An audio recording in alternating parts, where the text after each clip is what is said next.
Good morning class. How are you all? I hope you all will be safe and sound. जैसे कि आप सबको मालूम है कि हमारी ऑनलाइन क्लासेस स्टार्ट हैं और हमारा फर्स्ट लेक्चर डिलीवर हो चुका है. Here is your IT teacher Sania.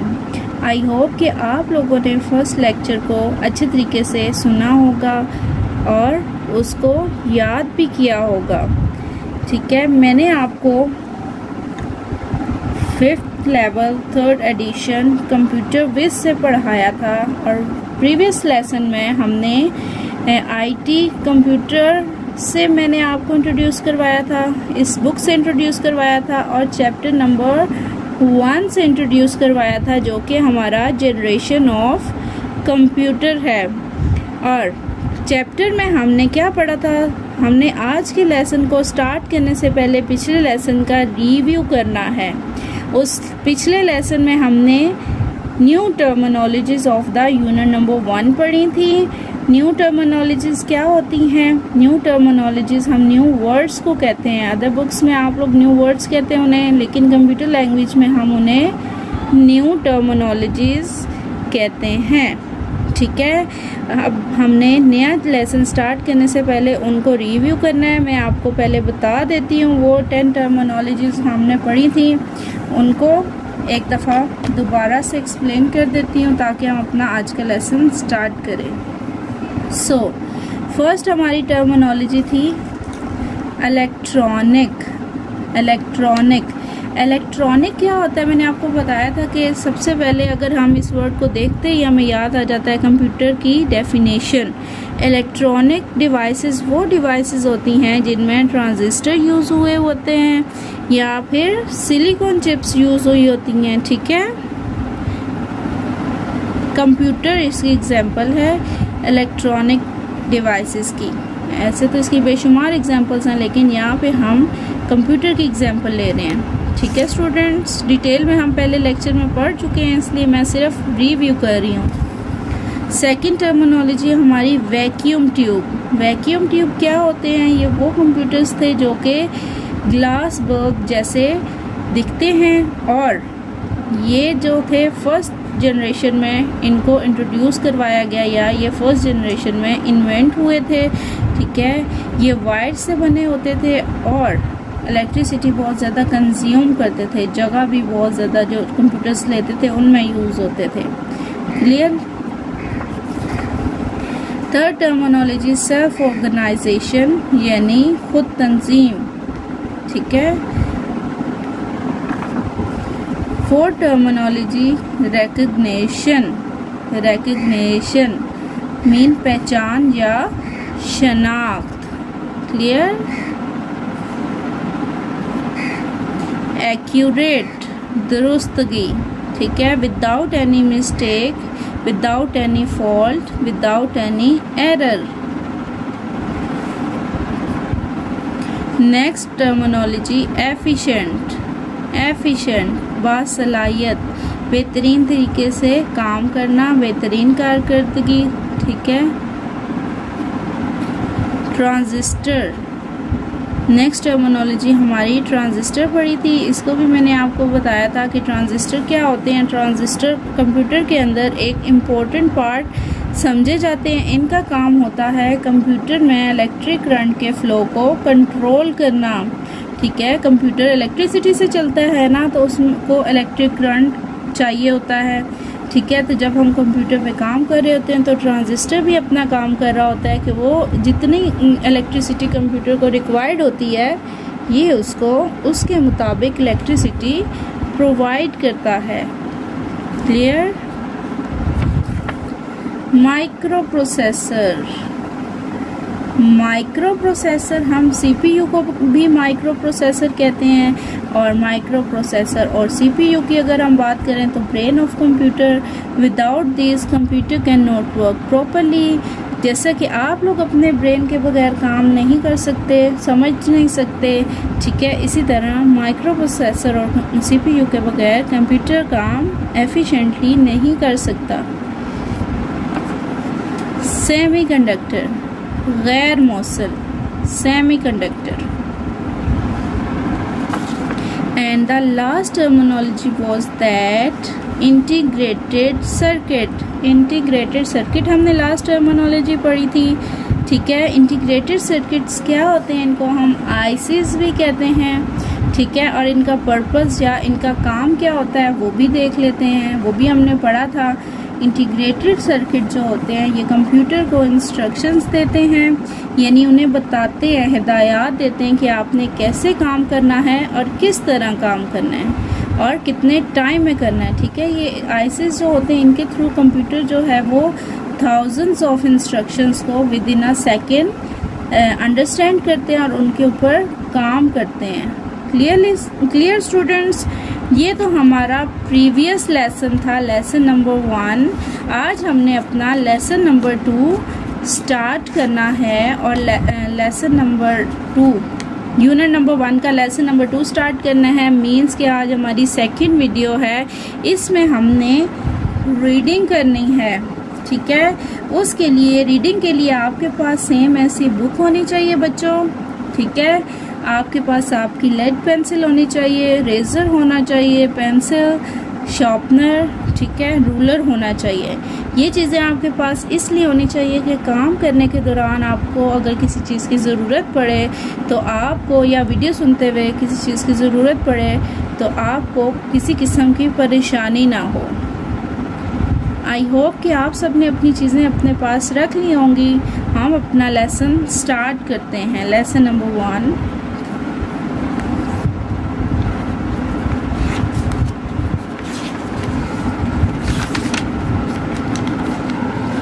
Chapter number 1, Generations of Computer, which is on the page number 2. I hope आप सबको क्लियरली नज़र आ रहा होगा। पेज नंबर 2, ठीक है। जनरेशन्स ऑफ कंप्यूटर, इसमें हम जनरेशन्स ऑफ कंप्यूटर पढ़ेंगे। जनरेशन्स ऑफ कंप्यूटर क्या होती हैं? ये कंप्यूटर का वो दौर या इरा है जिसमें कंप्यूटर्स की इन्वेंशन स्टार्ट हुई थी, और इनमें हम ये पढ़ते हैं कि किस जनरेशन में कौन सा कंप्यूटर इन्वेंट हुआ, फिर उसमें क्या चेंजेस हुई कि हमें नेक्स्ट जनरेशन में जाके उसे इंट्रोड्यूस कराना पड़ा, ठीक है स्टूडेंट्स। जनरेशन्स में हम ये पढ़ेंगे। अब हम अपनी रीडिंग स्टार्ट करते हैं। इससे पहले कि आप लोग अपनी लेड पेंसिल्स अपने साथ रख लें ताकि जो वर्ड मैं अंडरलाइन करवाऊँ आप उस वर्ड को अंडरलाइन भी करें और उनके मीनिंग्स भी साथ लिख लीजिएगा, ठीक है। Computers have changed over the years. Computer ज़ाहिर है जो स्टार्ट से चले थे, जो स्टार्ट में इन्वेंट हुआ था फर्स्ट कंप्यूटर, तब से लेके अब तक कितने साल हो गए हैं, कितना ज़्यादा अरसा हो गया है। तो वो वैसे के वैसे कंप्यूटर्स तो नहीं है ना, हर दफ़ा नए कंप्यूटर्स इन्वेंट होते रहे हैं, नए पार्ट्स ऑफ कंप्यूटर इन्वेंट होते रहे हैं, उनमें चेंजेस आती नहीं हैं। तो कंप्यूटर्स ज़ाहिर है साल साल बहुत सारे उनमें चेंजेस आई हैं। Our journey starts, journey means सफ़र, ठीक है। Our journey starts in 1940 with first generation computers. हमारी जो जर्नी स्टार्ट हुई है, यानी कंप्यूटर्स की जो जर्नी स्टार्ट हुई है वो 1940 में फर्स्ट जनरेशन से स्टार्ट हुई है, ठीक है स्टूडेंट्स। यहाँ पे आप देख रहे हैं कि विज जो है वो फर्स्ट जनरेशन में जो इन्वेंट हुआ उससे बातें कर रहा है, उससे पूछ रहा है उसके बारे में, ठीक है।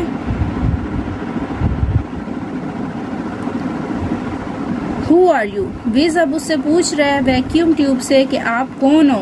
अब वैक्यूम ट्यूब जो है आप देख रहे हैं पिक्चर में, वो उसे बताएगा कि वो कौन है, ठीक है। अब वैक्यूम कह रहा है I am a vacuum tube, वो कह रहा है कि मैं वैक्यूम ट्यूब हूँ।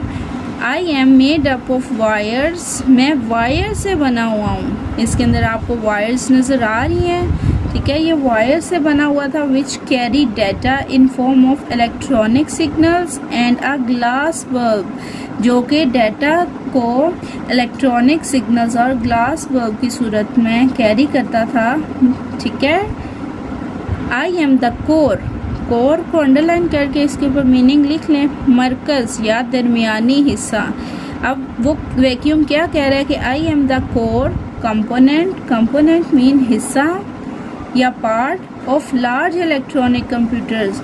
वो कह रहा है कि मैं लार्ज इलेक्ट्रॉनिक कंप्यूटर्स का मरकजी हिस्सा या दरमियानी हिस्सा हूँ। ठीक है। I run machines which weight 30 tons. वो कह रहा है कि मैं बड़ी मशीन्स में को चलाता हूँ, उनमें यूज़ होता हूँ, और वो उन मशीन्स का कितना वेट है 30 टन्स। 30 टन्स इक्वल होता है 30,000 kg के इक्वल होता है। तो देख लें आप कि कितना हैवी होगा वो, है ना। फिल्स एन एंटायर रूम। अब वो ये वैक्यूम ट्यूब भी बता रहा है कि मैं उन मशीन्स में यूज़ होता हूँ या उन कंप्यूटर्स में यूज़ होता हूँ जो कि एक रूम जितनी प्लेस लेते हैं। ठीक है, साइज में इतने बड़े होते हैं कि उनको रखने के लिए एक रूम जितनी जगह रिक्वायर्ड होती है। And perform thousands of maths problems in minutes. और वो मशीन्स हज़ारों मैथ्स के, सैकड़ों मैथ्स के प्रॉब्लम्स को विद इन अ मिनट, यानी एक मिनट के अंदर सॉल्व कर लेती हैं। ठीक है। But I need lots of electricity. ठीक है, ये बता रहा है कि बहुत ज़्यादा मुझे इलेक्ट्रिसिटी की ज़रूरत होती है, मैं बहुत ज़्यादा इलेक्ट्रिक करंट कंज्यूम करता हूँ, कम बिजली पे मैं काम नहीं करता या नहीं चल सकता। सो आई गेट ओवर हीटेड। कह रहा है कि मैं बहुत ज़्यादा गर्म हो जाता हूँ। समटाइम्स ज़ाहिर इलेक्ट्रिसिटी बहुत ज़्यादा कंज्यूम करेगा तो वो गर्म हो जाते हैं ना computers. And often break down. और आखिर में जब इतना ज़्यादा ओवर हीट हो जाता है तो ब्रेक डाउन तो होना ही है, अक्सर हो जाता है। ठीक है। नेक्स्ट पेज पे आ जाएं स्टूडेंट्स। ठीक है, नेक्स्ट पेज नंबर 3 क्लियरली नजर आ रहा है आप लोगों को?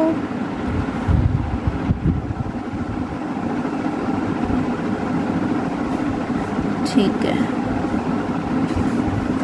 We are now in the late 1950s and early 1960s with second generation computers। अब वो कह रहा है कि हम जो हैं अर्ली 1950 से निकल के 1960s में आ गए हैं, यानी सेकंड जनरेशन की हम यह बात करेंगे कि फर्स्ट जनरेशन में जो इन्वेंशन हुई, ठीक है, वो वैक्यूम ट्यूब था, और उससे अब हम निकल के सेकंड जनरेशन में आए हैं और यहाँ पढ़ेंगे कि हम सेकंड जनरेशन में क्या इंट्रोड्यूस हुआ था या क्या इन्वेंट हुआ था। ठीक है। अब विज ने पहले वैक्यूम ट्यूब से पूछा था कि वो कौन है, अब विज ट्रांजिस्टर से पूछेगा कि वो कौन है। ठीक है। You don't look like a vacuum tube. अब वो ट्रांजिस्टर से बात कर रहा है। You can see in the picture कि आप तो वैक्यूम ट्यूब की तरह दिखते ही नहीं हैं। ठीक है। फिर अब आगे से ट्रांजिस्टर क्या बात कर रहा है वो भी हम देखते हैं। I am a transistor. अब वो उसे बता रहा है कि मैं तो ट्रांजिस्टर हूँ, मैं तो वैक्यूम ट्यूब नहीं हूँ, ना ही उसे जानता हूँ। ठीक है।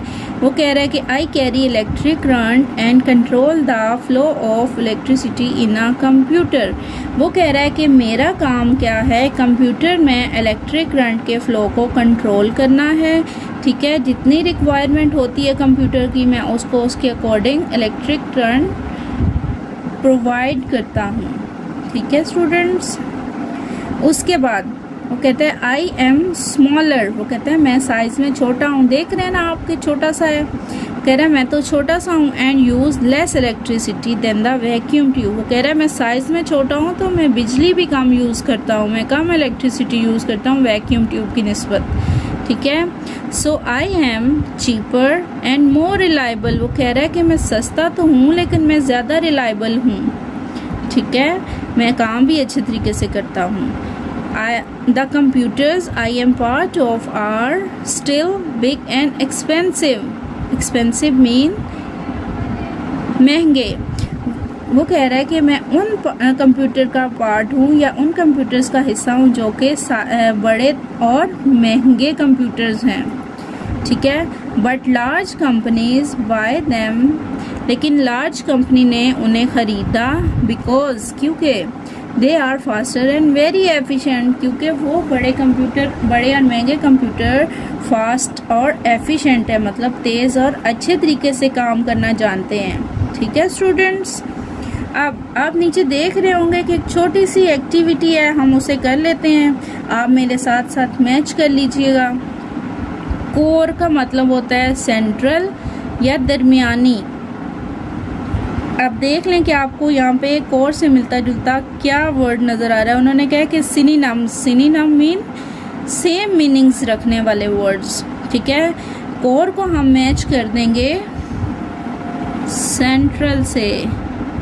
ठीक है स्टूडेंट्स, अब कंपोनेंट का क्या मतलब होता है, हिस्सा या पार्ट। तो इसका मिलता जुलता मैसिव सेंट्रल या पार्ट में से क्या होगा, पार्ट। हम कंपोनेंट को पार्ट से मैच कर देंगे। आप अपने रूलर के साथ करेंगे मैच ताकि स्ट्रेट लाइंस लगे। उसके बाद अब हम लार्ज का मतलब होता है बड़ा और मैसिव का मतलब भी होता है बड़ा। तो अब हम लार्ज को मैसिव से मिला देंगे। ठीक है स्टूडेंट्स, आई होप कि आपको आज के लेक्चर में किसी किस्म का प्रॉब्लम नहीं होगा। बहुत ही इजी था, बहुत ही हमने दो मज़े की जनरेशन्स में की इन्वेंशंस के बारे में पढ़ा। ठीक है, वैक्यूम ट्यूब और ट्रांजिस्टर के बारे में, फिर हमने छोटी सी एक्टिविटी भी की है। आपने भी इसको अच्छे तरीके से पढ़ना है, रीड आउट करना है और कोई कन्फ्यूजन नहीं होनी चाहिए आपको। ठीक है स्टूडेंट्स, अब आपका होम टास्क क्या है कि आपने इस सिनोनिम्स को याद भी करना है, रीडिंग भी करनी है, उसको भी समझना है। ठीक है, अपना ख्याल रखिएगा। Good bye students.